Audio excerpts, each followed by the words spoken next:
아, 서류. 기차가 떠난 뒤에야 알았습니다. 계약이 걸린 원본 서류를 역 대합실 의자에 두고 탔다는 거리요. 한 정거장을 지나자마자 가슴이 철렁 내려앉았고 다음 역에서 뛰어내려 반대편 열차를 탔습니다.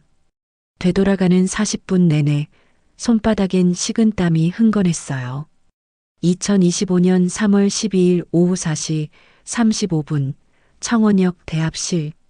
제가 앉았던 의자엔 낡은 리어카를 끄는 노인이 앉아 계셨습니다. 무릎 위엔 제 서류 봉투가 가지런히 놓여 있었어요. 안녕하세요. 저는 대전에서 무역회사 과장으로 일하는 박민준 52살입니다. 오늘 제가 들려드릴 사연은 기가 막히고 감동적인 인연에 대한 이야기입니다. 제 이야기가 마음에 닿는다면 구독과 좋아요로 응원 부탁드립니다. 감사합니다. 혹시 이 서류 주인 찾으시는 거예요? 제 목소리에 노인이 고개를 들었습니다. 주름 깊은 얼굴에서 미소가 번졌어요. 아, 맞군요. 중요한 서류 같아서 주인이 올 때까지 있어 봤습니다. 정말 감사합니다. 어떻게 보답을 드려야 할지. 손을 내밀며 고개를 숙이는데 노인의 목에서 무언가 반짝였습니다. 스테인리스 군번줄. 세월에 닳아 빛이 바랜 그 판에 한글로 이름이 새겨져 있었어요. 박정수. 제 아버지 이름이었습니다. 심장이 한 박자 건너뛰었고 노인의 얼굴을 다시 봤습니다. 70대 중반쯤 되어 보였어요. 아버지보다 대여섯 살 많을까요? 리어카 손잡이엔 폐지 묶음이 담긴 마대 2개가 매달려 있었습니다. 혹시 성함이 박정수시라고요? 네, 그렇소만. 노인이 고개를 갸웃했습니다. 왜 그러시오? 아, 저희 아버지 성함이랑 똑같아서요. 동명이인이신가 봅니다. 웃으며 말했지만 가슴 한쪽이 이상하게 뛰었어요. 노인은 빙긋 웃더니 리어카를 끌고 천천히 걸어갔습니다. 저는 서류 봉투를 꼭 안고 그 뒷모습을 한참 바라봤습니다. 역 밖으로 나서는데 아버지가 가끔 꺼내던 군 시절 이야기가 떠올랐습니다. 몸이 약해서 말이야 기침만 해도 선임들이 눈을 부라렸지. 근데 한 친구가 있었어. 야간 점호 때마다 내 옆에 서주던 놈. 걔가 옆에 있으면 욕이 반으로 줄었거든. 아버지는 그 친구 이름을 정확히 말한 적이 없었지만 아버지와 닮은 게 많은 친구라고 했습니다. 하지만 분명히 말했었죠. 불침번도 대신 서주고 창고 물건 잃어버려서 돈 물어낼 때도 자기 월급에서 보태줬어. 첫 정기 휴가도 나한테 양보하고. 그런 친구 평생 못 잊지. 그날 밤 집에 돌아와 아버지께 전화를 드렸습니다. 아버지, 오늘 기차역에서 이상한 일이 있었어요. 무슨 일인데? 군번줄 차신 할아버지 한 분을 뵀는데 이름이 아버지랑 똑같으셨어요. 박정수. 전화 너머가 잠시 조용해졌습니다. 숨소리만 들렸어요. 나이가 어떻게 되던가? 70대 중반쯤 되어 보였어요. 리어카 끄시고 어디 역이었어? 청원역이요. 또다시 침묵이 흘렀습니다. 아버지의 목소리가 조금 떨렸어요. 그 사람 혹시 키가 작고 눈꼬리에 주름이 깊던가? 네, 맞아요. 아버지, 그분 아세요? 대답 대신 한숨이 들렸습니다. 긴 한숨이었어요. 민준아 주말에 시간 되니? 아버지랑 같이 그분 찾아가 보자. 네. 왜요? 그분이 내가 평생 찾던 사람일 수도 있어. 전화를 끊고 나서도 아버지의 떨리던 목소리가 귓가에 맴돌았습니다. 평생 찾던 사람. 대체 그분이 아버지에게 어떤 의미일까요? 다음 날 아침 출근길 지하철 안에서 문득 생각이 났습니다. 노인께 제 명함을 드렸었다는 걸요. 회사 번호가 적혀 있었죠. 혹시 연락이 올까요? 사흘이 지난 금요일 오후 정말로 전화가 왔습니다. 여보세요. 박 과장님 계신가요? 낯익은 목소리였습니다. 청원역 대합실에서 들었던 그 차분한 말투. 네, 접니다. 혹시 네, 저 그날 역에서 서류 전해드린 사람입니다. 혹시 시간 되시면 한번 뵐 수 있을까요? 댁의 아버님 성함이 제 이름과 같다 하셔서 혹시나 싶어서요. 손이 떨렸습니다. 노인도 궁금했던 거예요. 제 아버지가 혹시 그 박정수가 아닐까 하고요. 토요일 오전 10시 아내와 함께 노인이 알려준 주소로 향했습니다. 청원구 외곽 낡은 다가구 주택이 늘어선 골목 끝 반지하 방문 앞에 섰을 때 가슴이 두근거렸어요. 초인종을 눌렀습니다. 문이 열리고 노인이 반갑게 맞아주셨어요. 좁은 방 안은 정갈했지만 벽지는 군데군데 들떠 있었고 바닥엔 습기가 차 있었습니다.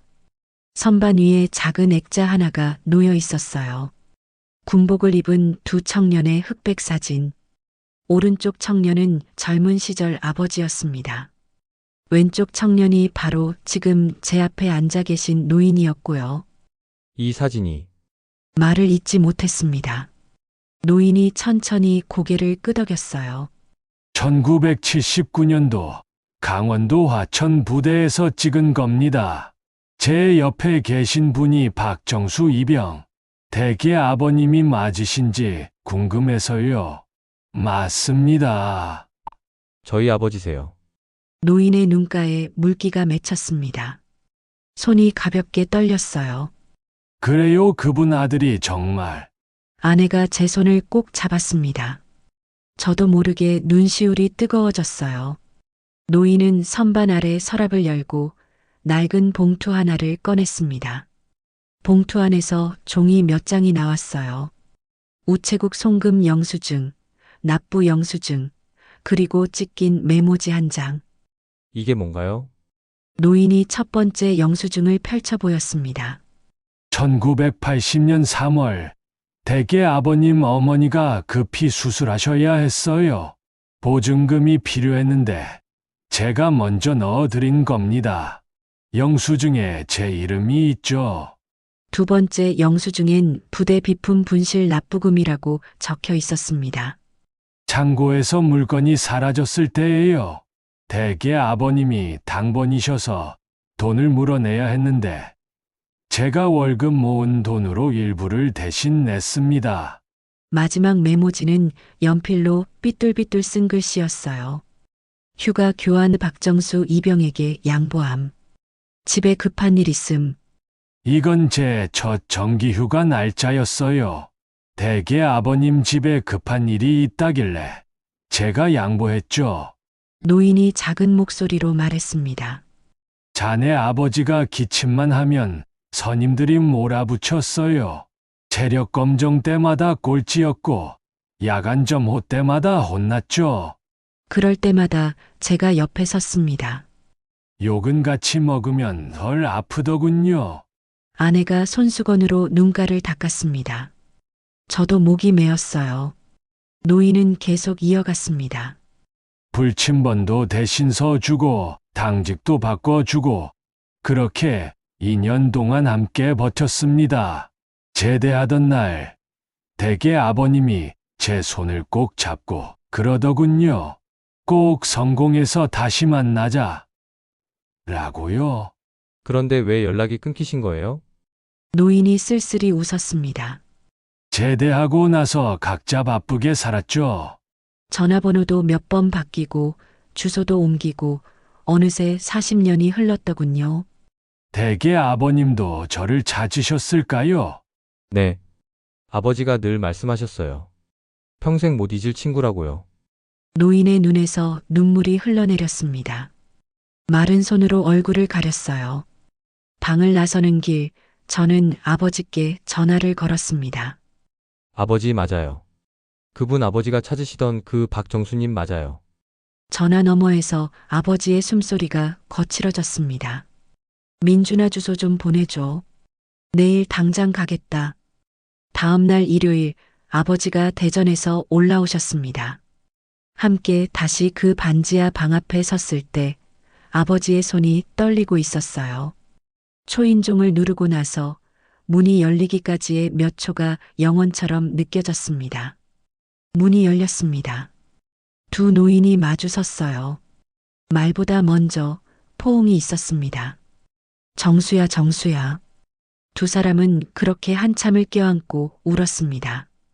저와 아내도 눈물을 참을 수 없었어요. 두 노인은 한참을 껴안고 서 있었습니다.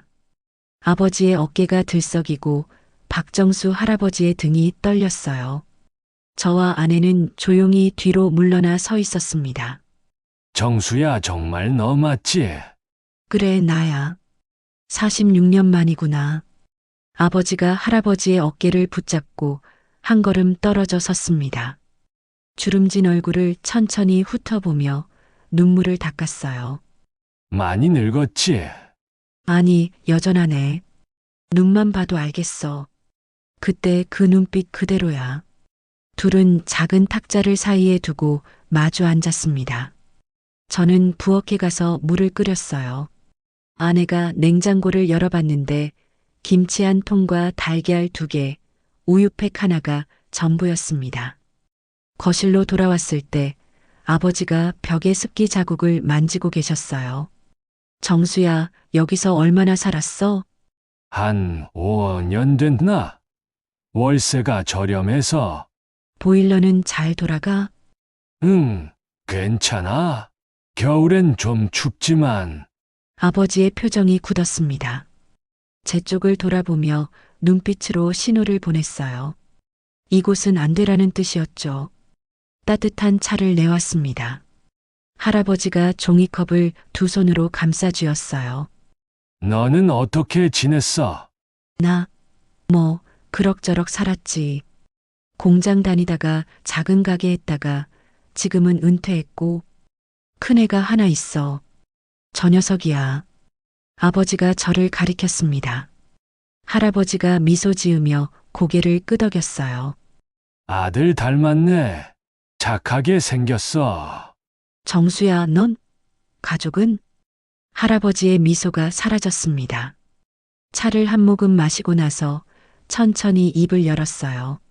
아내가 15년 전에 먼저 갔어. 암이었어. 그랬구나. 아들 하나 있었는데 사업 실패하고 빚만 남기고 연락이 끊겼어. 3년째야. 며느리랑 손주는 친정으로 돌아갔고. 방 안이 조용해졌습니다. 시계 초침 소리만 또각또각 들렸어요. 그래서 혼자 사는 거구나. 아, 응. 폐지 주우면서 근근히 살고 있어. 기초수급은 받고 있어서 끼니는 거르지 않아. 아버지가 눈을 감았습니다. 주먹을 꽉 쥐었다가 펴길 반복했어요. 할아버지가 선반에서 앨범 한 권을 꺼냈습니다. 먼지를 손으로 털어내고 펼쳤죠. 첫 장엔 군복 입은 두 청년 사진이 크게 인화되어 있었습니다. 이거 기억하지? 당연하지. 제대하기 한 달 전 부대 앞 사진관에서 찍은 거잖아. 맞아. 아버지가 사진을 쓰다듬었습니다. 젊은 두 청년의 얼굴이 햇살처럼 밝았어요. 정수야, 나 솔직히 말할게. 내가 없었으면 나 제대 못했어. 무슨 소리야? 진짜야. 기침만 해도 선임들이 갈궜잖아. 병신 같은 새끼 부대 분위기 흐린다. 맨날 그 소리 들었어. 근데 내가 옆에 서면 욕이 반으로 줄었거든. 할아버지가 고개를 저었습니다. 나도 같이 욕먹었을 뿐이야. 아니야. 넌 나 대신 불침번 서주고 당직도 바꿔줬잖아. 그 밤에 내가 공부할 수 있었어. 그래서 제대하고 검정고시 붙었고 공장 기술직으로 들어갈 수 있었던 거야. 할아버지의 눈가에 주름이 깊어졌습니다. 나는 그냥 친구였을 뿐이야. 아버지가 고개를 숙였습니다. 어깨가 떨렸어요. 정수야, 미안해. 내가 너를 찾았어야 했는데. 제대하고 바쁘다는 핑계로 연락 한 번 안 했어. 그게 평생 가슴에 걸렸어. 아냐. 나도 마찬가지였어. 내가 잘 사는 줄만 알았지. 그래서 괜히 연락하면 부담 줄까봐. 바보 같은 소리 하지 마. 내가 무슨 부담이야. 아버지가 할아버지의 손을 꼭 잡았습니다. 마른 손과 마른 손이 겹쳤어요. 저는 아내와 눈빛을 나눴습니다. 아내가 작게 고개를 끄덕였죠. 우리도 같은 생각이었습니다. 1시간쯤 지나서 저희는 자리에서 일어났습니다. 할아버지가 현관까지 따라 나오셨어요.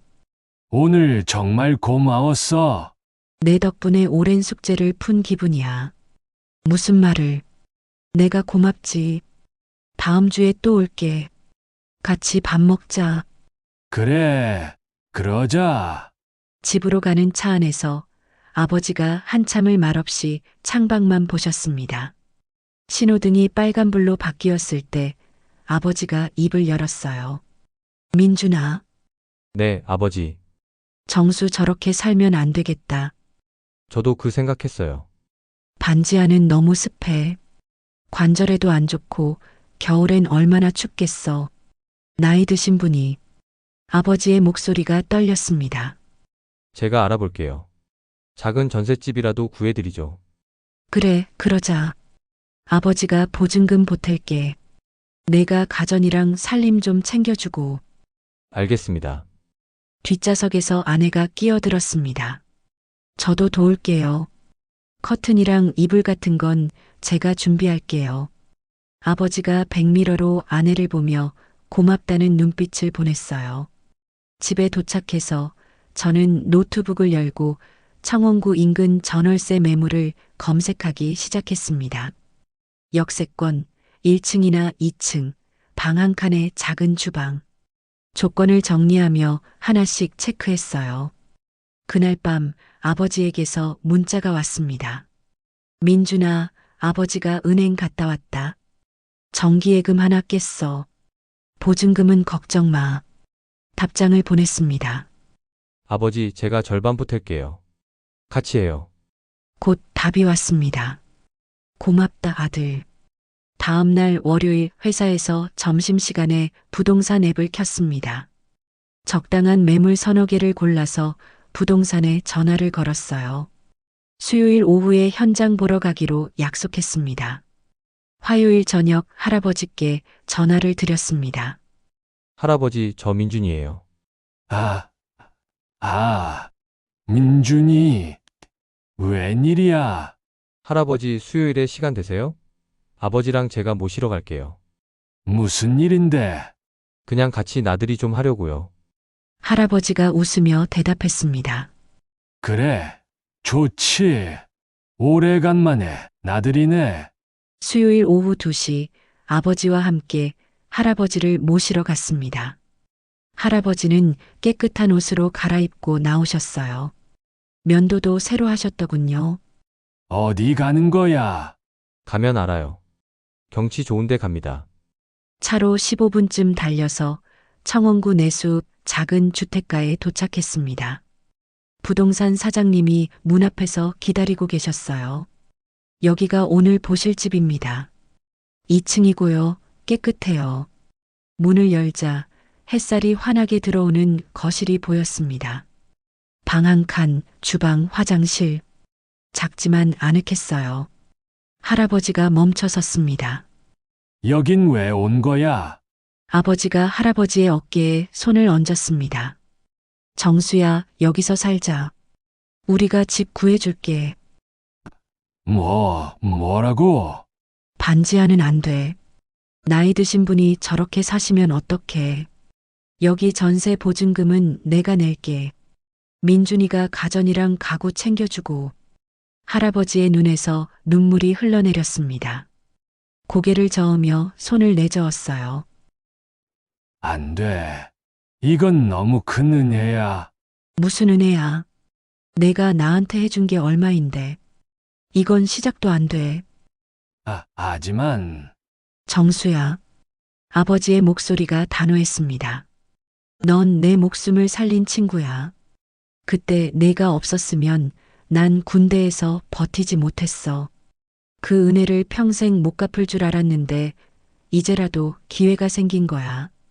제발 받아줘. 할아버지가 주저앉듯 의자에 앉았습니다. 얼굴을 두 손으로 감싸고 소리 없이 울었어요. 저는 부동산 사장님께 고개를 끄덕였습니다. 계약 진행하겠다는 신호였죠. 창밖으로 봄볕이 쏟아져 들어왔습니다. 먼지가 햇살 속에서 반짝이며 떠다녔어요. 오랜만에 본 따뜻한 빛이었습니다. 할아버지는 한참을 우시다가 고개를 들어 저희를 보았습니다. 고마워. 정말, 정말 고마워. 아버지가 할아버지의 등을 토닥였습니다. 고마워할 건 나야.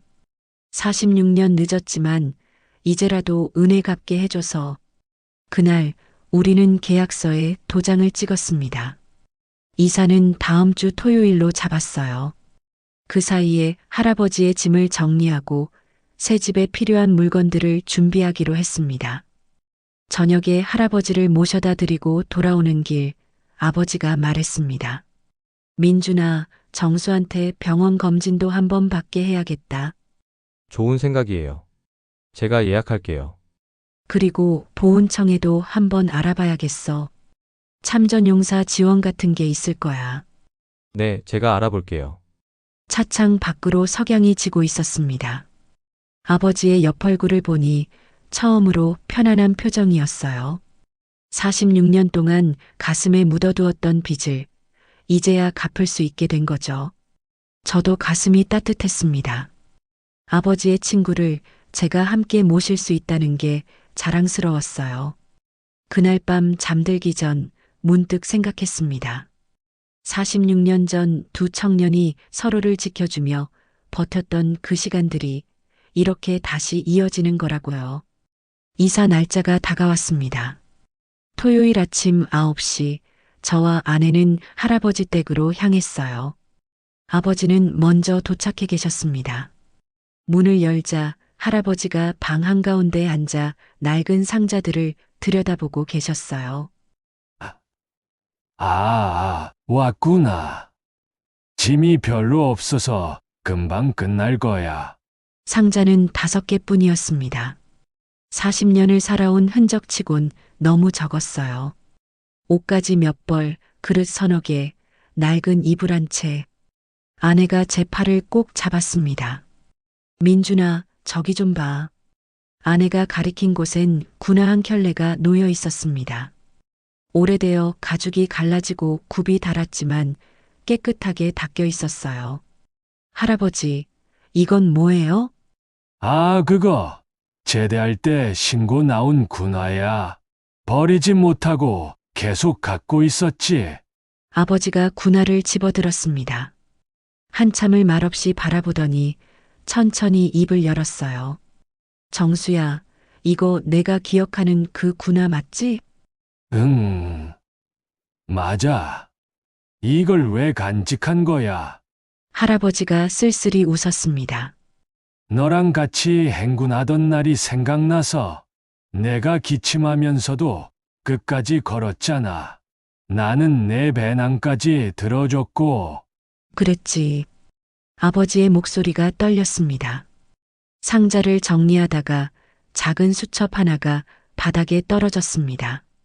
저는 그걸 주워서 펼쳐봤어요. 연필로 빼곡하게 적힌 글씨들이 보였습니다. 1979년 5월 3일. 정수가 오늘 불침번 대신 서줬다. 고맙다고 말했더니 친구니까 당연하다고 했다. 1979년 8월 12일. 어머니 수술비 때문에 걱정했는데 정수가 자기 월급에서 보태줬다. 평생 못 갚을 은혜다. 1980년 1월 20일. 창고 비품 분실건으로 돈을 물어야 하는데 정수가 먼저 내줬다. 이 친구는 천사인가. 1980년 3월 5일. 아버지 돌아가셨다는 전보를 받았다. 정기휴가는 다음 달인데 정수가 자기 휴가를 양보해줬다. 어떻게 갚아야 할까? 저는 수첩을 들고 아버지께 다가갔습니다. 아버지, 이거. 아버지가 수첩을 받아들었습니다. 한 장 한 장 넘기며 읽더니 눈가가 붉어졌어요. 정수야, 이걸 지금까지 갖고 있었어? 할아버지가 고개를 끄덕였습니다. 아, 응. 가끔 꺼내봤어. 내 생각날 때마다. 나는 너한테 아무것도 못 해줬는데. 아니야. 할아버지가 아버지 옆에 앉았습니다. 너 기억 안 나? 내가 독감 걸렸을 때 내가 2주 동안 밤마다 물수건으로 열 식혀줬잖아. 군의관한테 약도 타다 주고. 그건 당연한 거잖아. 아버지가 고개를 저었습니다. 두 노인이 웃었습니다. 눈물이 섞인 웃음이었어요. 상자를 다 싸고 나니 11시가 넘었습니다. 이삿짐 센터 차량이 도착했고 우리는 새 집으로 향했어요. 새 집 거실에 짐을 풀면서 아내가 커튼을 달았습니다. 저는 냉장고와 세탁기를 설치했고 아버지는 할아버지를 도와 옷가지를 정리했어요. 오후 2시쯤 할아버지가 부엌에서 라면을 끓였습니다. 배고프겠다. 다들 이것부터 먹자. 냄비 하나에 라면 4개를 끓여 둘러앉아 먹었습니다. 뜨거운 국물이 목을 타고 내려가니 피곤이 풀리는 것 같았어요. 할아버지, 여기 괜찮으세요? 응, 좋아. 햇빛도 잘 들고 따뜻해. 할아버지가 창밖을 바라봤습니다. 작은 마당에 목련나무 한 그루가 서 있었어요. 저 나무꽃 피면 예쁘겠다. 아버지가 할아버지 어깨에 손을 얹었습니다. 정수야, 이제 여기서 편하게 살아. 우리가 자주 올게. 고마워. 정말 너 같은 친구 둔 게 내 인생 최고의 행운이야. 나도 그래. 해가 기울 무렵 거실 정리가 끝났습니다. 아내가 준비해온 새 이불을 방에 폈고 저는 TV를 설치했어요. 작은 선반에는 군복 입은 두 청년 사진을 올려놓았습니다. 할아버지가 군화를 신발장 맨 위에 조심스럽게 올려놓았어요. 그리고 낡은 수첩은 서랍 깊숙이 넣었습니다. 이제 새 추억을 만들어야지. 옛날 것만 붙들고 있으면 안 되니까. 하지만 할아버지의 손은 수첩을 놓기 전에 한 번 더 쓰다듬었습니다. 저녁 6시 우리는 근처 중국집에서 저녁을 먹었습니다. 짜장면과 탕수육을 시켜 4명이 둘러앉아 먹었어요. 민준아, 내일은 집으로 돌아오는 길 할아버지가 새 집 문 앞에 섰습니다. 초인종을 누르지 않고 한참을 그냥 서 계셨어요. 할아버지 왜 그러세요? 아, 꿈 같아서. 이게 정말 내 집인가 싶어서. 아버지가 할아버지의 등을 밀었습니다. 당연히 내 집이지. 들어가. 문을 열고 들어서자 새 집 냄새가 났습니다. 커튼 사이로 가로등 불빛이 들어왔어요. 할아버지가 거실 한가운데 서서 천천히 주위를 둘러봤습니다. 눈가에 다시 눈물이 맺혔어요. 고마워. 정말 고마워. 우리는 조용히 할아버지를 안아드렸습니다. 그날 밤 할아버지는 새 집에서 처음으로 잠을 청했습니다. 군화와 수첩이 있는 이 집에서 46년 만에 찾은 친구와 함께 만드는 새로운 시작이었어요. 일요일 아침 봄빛병원 건강검진센터 앞에 섰습니다. 할아버지는 병원 가는 걸 내내 싫어하셨어요. 차 안에서도 계속 괜찮다고 돈 아깝다고 하셨습니다. 할아버지 검진 한번 받으시는 게 어때서요? 저희가 편하려고 그러는 거예요. 알았어. 알았어. 너희가 그렇게까지 하는데 뭐. 접수를 마치고 대기실에 앉았습니다. 할아버지는 불편한 듯 의자에 앉아 손을 비볐어요. 민준아, 화장실 좀 다녀올게. 네, 다녀오세요. 저 여기 있을게요. 할아버지가 복도 끝으로 사라졌습니다. 저는 핸드폰으로 문자를 확인하고 있었어요. 그때였습니다. 할아버지, 어린아이 목소리가 복도에 울려 퍼졌습니다. 저는 고개를 들었어요. 6살쯤 되어 보이는 여자아이가 복도를 달려가고 있었습니다. 그 뒤를 30대 여성이 따라갔고요. 지우야, 뛰지 마. 할아버지가 화장실에서 나오다가 아이와 마주쳤습니다. 아이가 할아버지 앞에 멈춰 섰어요. 할아버지 맞죠? 박정수 할아버지! 할아버지가 얼어붙었습니다. 아이를 멍하니 내려다보더니 뒤따라온 여성을 봤어요. 수진아, 여성도 멈춰 섰습니다.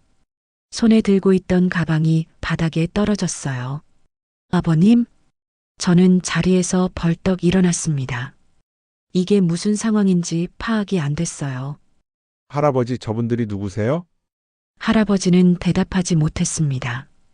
그냥 여성을 바라보며 눈물을 흘렸어요. 여성이 천천히 다가왔습니다. 목소리가 떨렸습니다. 아버님, 정말 아버님이세요?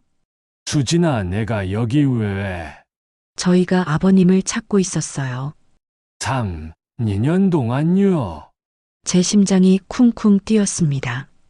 이 여성이 할아버지의 며느리라는 걸 깨달았어요. 찾고 있었다고? 무슨? 할아버지가 말을 잇지 못했습니다. 며느리가 눈물을 닦으며 말했습니다. 제가 아버님께 큰 잘못을 했어요. 승우 오빠가 사업 실패하고 빚 때문에 힘들어할 때 저는 아버님께 말씀도 안 드리고 지우만 데리고 친정으로 갔어요. 오빠한테서 연락 끊으라고 했고 저도 그렇게 했죠. 그랬구나. 그런데 1년 전에야 정신을 차렸어요. 제가 얼마나 잘못했는지. 아버님 혼자 계실 텐데 연락도 안 드렸잖아요. 그래서 찾기 시작했는데 며느리의 목소리가 끊겼습니다. 반지하 집은 이미 비어 있었고 주변 사람들도 아버님이 어디 가셨는지 몰랐어요. 동사무소도 가보고 경로당도 다 찾아봤어요. 근데 어제 친정 엄마가 편찮으셔서 이 병원에 왔다가 할아버지가 무릎이 꺾이듯 주저앉았습니다. 며느리가 황급히 부축했어요. 아버님, 괜찮아, 괜찮아. 6살 지우가 할아버지 손을 꼭 잡았습니다. 할아버지, 아파요? 지우가 호해 줄게요. 할아버지가 아이의 머리를 쓰다듬었습니다. 손이 떨렸어요. 지우야, 많이 컸네. 할아버지가 못 본 사이에. 저는 며느리에게 다가갔습니다. 저는 박민준이라고 합니다. 할아버지 친구분 아들이에요. 아내, 수진이라고 해요. 정말 죄송해요. 아버님이 이렇게. 아니에요. 지금 만난 게 어디예요. 천만다행이죠. 대기실로 자리를 옮겼습니다. 할아버지와 며느리, 지우가 나란히 앉았어요. 저는 조금 떨어진 곳에서 지켜봤습니다. 며느리가 가방에서 봉투 하나를 꺼냈습니다. 아버님, 이거 승우 오빠가 보낸 편지예요. 6개월 전에 왔어요. 할아버지가 떨리는 손으로 봉투를 열었습니다. 편지를 펼쳐 읽는데 눈물이 뚝뚝 떨어졌어요. 아버지, 미안합니다. 제가 사업 실패하고 빚만 남겨 도망쳤습니다. 아버지께 폐만 끼쳐드려서 차라리 연락을 끊는 게 낫다고 생각했어요. 하지만 매일 아버지 생각을 합니다. 지금 부산에서 일용직 일을 하며 빚을 갚고 있습니다. 다 갚으면 돌아가겠습니다. 조금만 기다려주세요. 할아버지가 편지를 가슴에 꼭 안았습니다.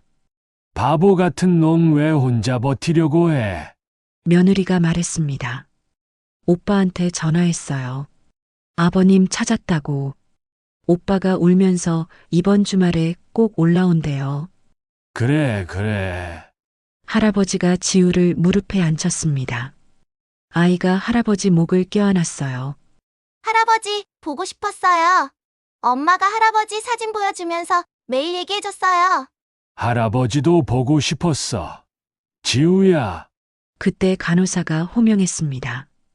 박정수님, 검진실로 들어오세요. 할아버지가 자리에서 일어났습니다. 며느리도 따라 일어섰어요. 아버님, 제가 같이 들어가도 될까요?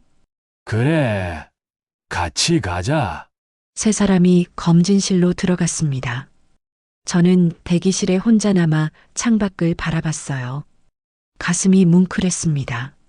46년 만에 아버지의 친구를 찾았고, 이제 할아버지도 잃어버린 가족을 되찾은 거예요. 1시간 뒤 검진이 끝났습니다. 할아버지는 건강했습니다.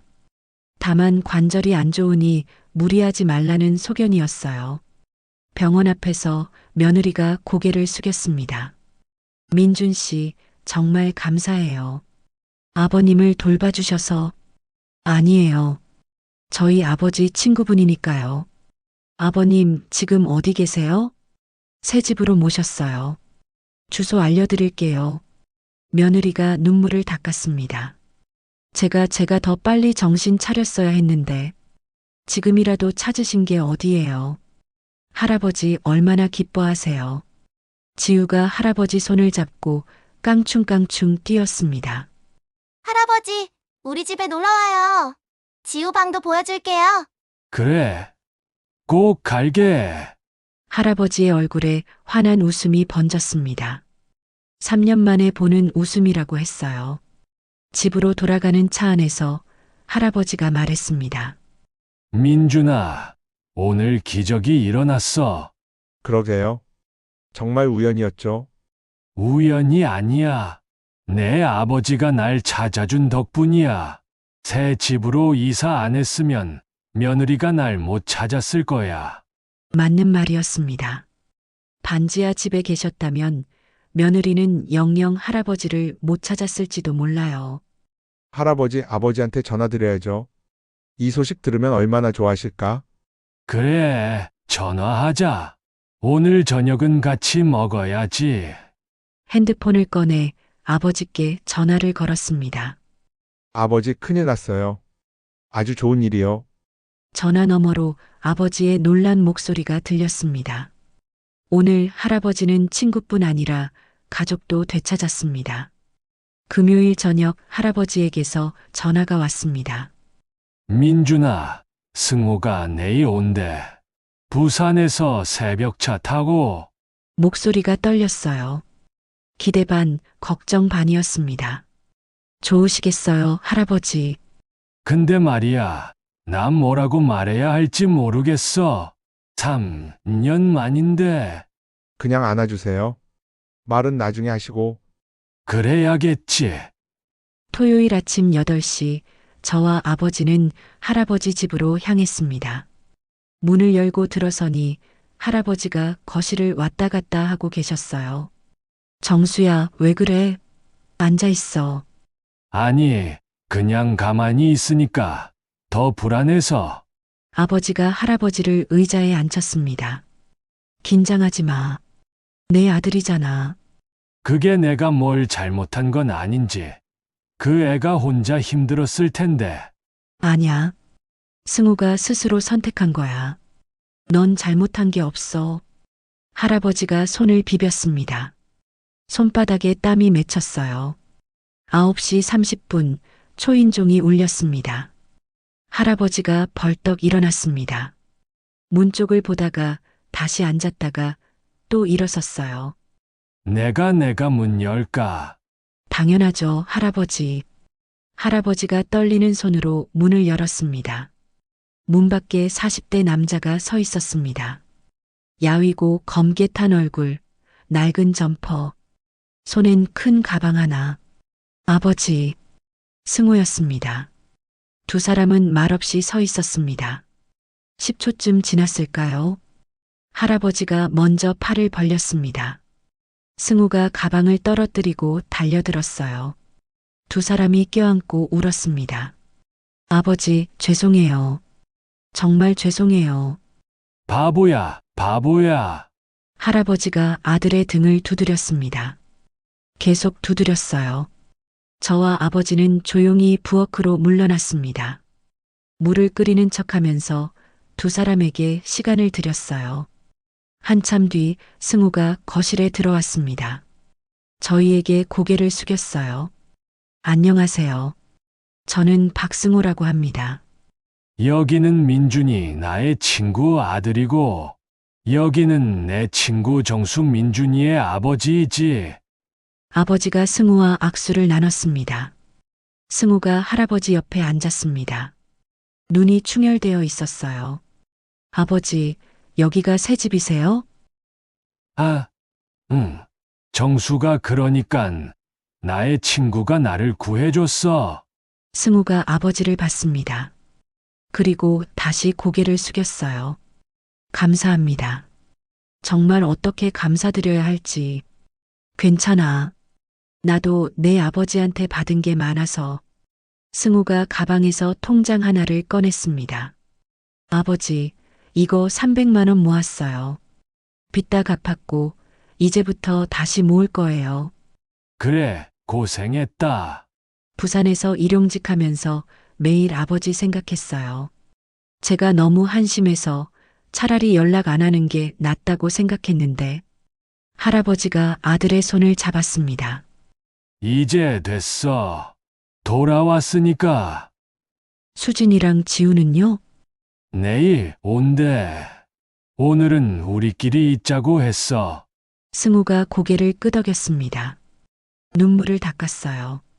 점심때쯤 며느리 수진이에게서 전화가 왔습니다. 내일 오후에 오겠다고 했어요.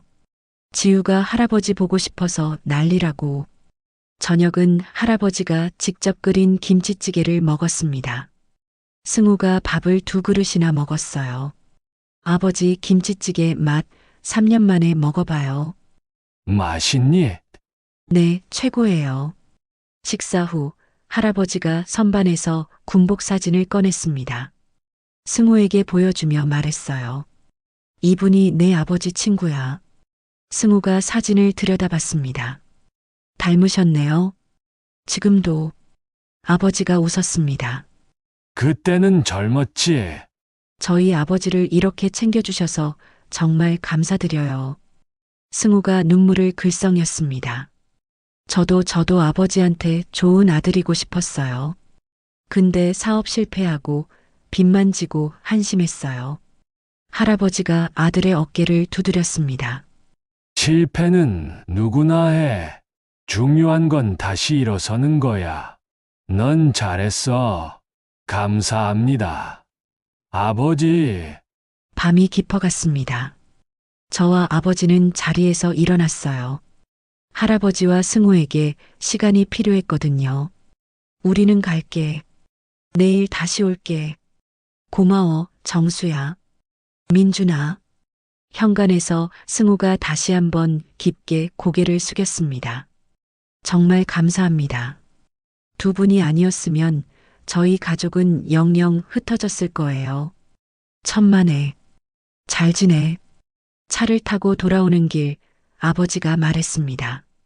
민준아, 우리 잘한 거 맞지? 당연하죠, 아버지. 46년 전에 정수가 나를 살려줬어. 이제 내가 정수 가족을 되찾게 해줬고, 네, 빚 갚으신 거예요. 아니야. 아버지가 고개를 저었습니다. 친구니까 당연한 거야. 빚이 아니라 창밖으로 별이 쏟아졌습니다. 봄밤은 따뜻했고 길은 환했어요. 다음 날 일요일 오후 수진과 지우가 왔습니다. 작은 집 거실에 두 가족이 둘러앉았어요. 지우가 할아버지 무릎에 앉아 그림책을 펼쳤습니다. 할아버지, 이거 읽어주세요. 그래, 읽어줄게. 할아버지의 목소리가 따뜻했습니다. 지우는 까르르 웃으며 할아버지 품에 안겼어요. 승우와 수진이 손을 잡고 있었습니다. 둘 다 눈가가 붉었어요. 저는 그 모습을 보며 생각했습니다. 46년 전 두 청년이 서로를 지켜준 것처럼 지금 우리도 서로를 지켜주고 있다고요. 할아버지가 저를 봤습니다.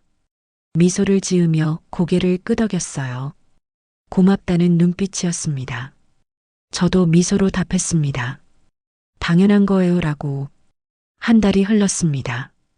5월 3일 아버지가 전화를 하셨어요. 민준아, 오늘 정수 제대 기념일이야. 같이 어디 갈 데가 있어. 어디요? 국립묘지. 우리 부대 전우명비가 있거든. 오전 10시 4명이 차에 올랐습니다. 아버지와 할아버지, 그리고 저와 승호.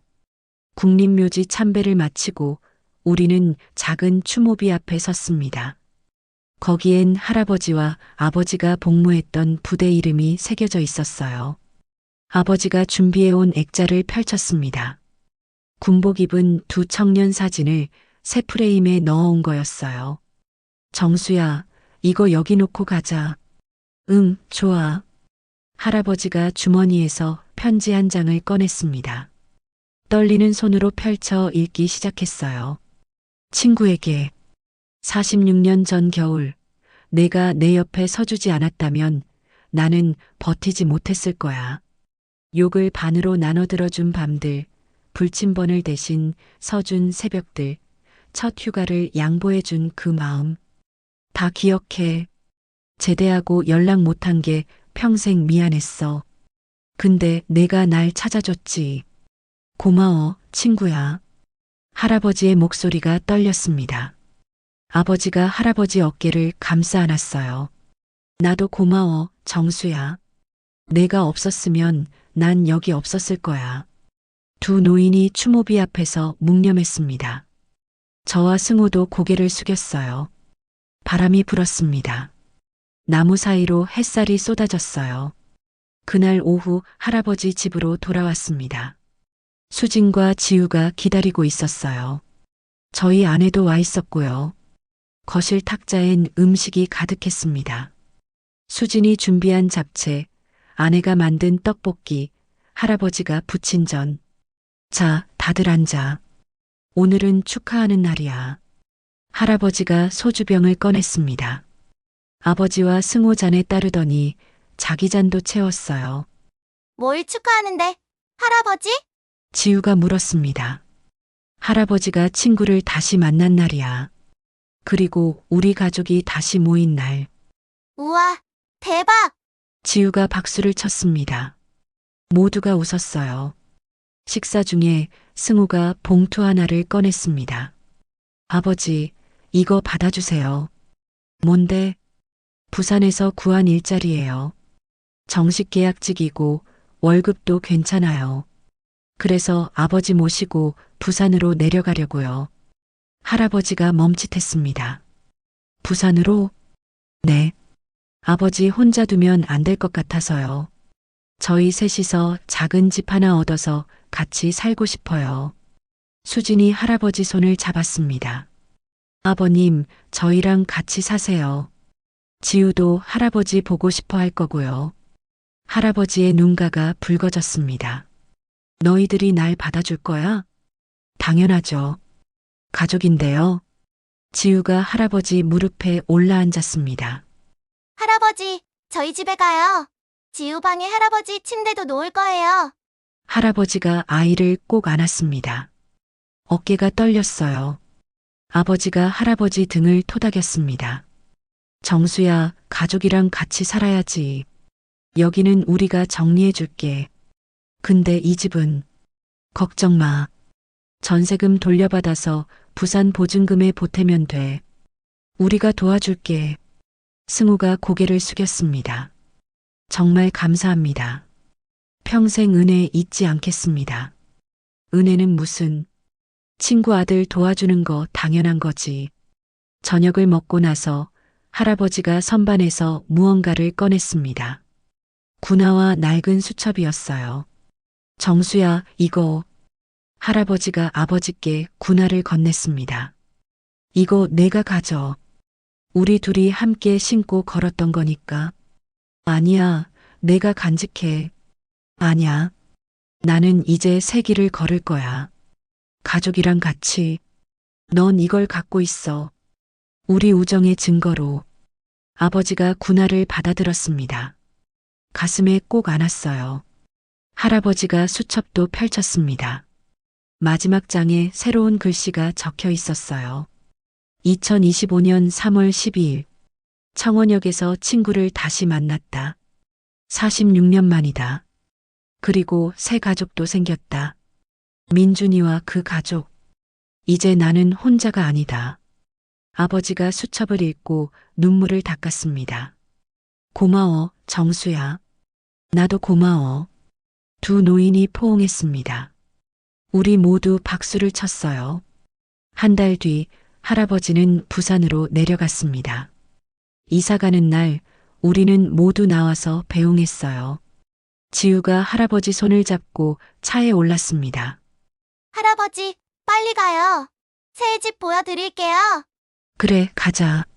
승우가 차에 짐을 싣고 수진이 창문을 닦았어요. 출발하기 전 할아버지가 차에서 내렸습니다. 아버지와 마지막 포옹을 했어요. 자주 연락할게. 그래. 부산 놀러 갈게. 꼭 와. 회 사줄게. 그래. 차가 떠났습니다. 우리는 손을 흔들며 배웅했어요.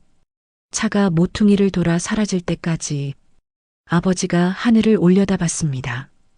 민준아, 네, 아버지. 아버지가 평생 풀지 못한 숙제가 하나 있었어. 은혜 갚지 못한 친구. 근데 내 덕분에 풀었어.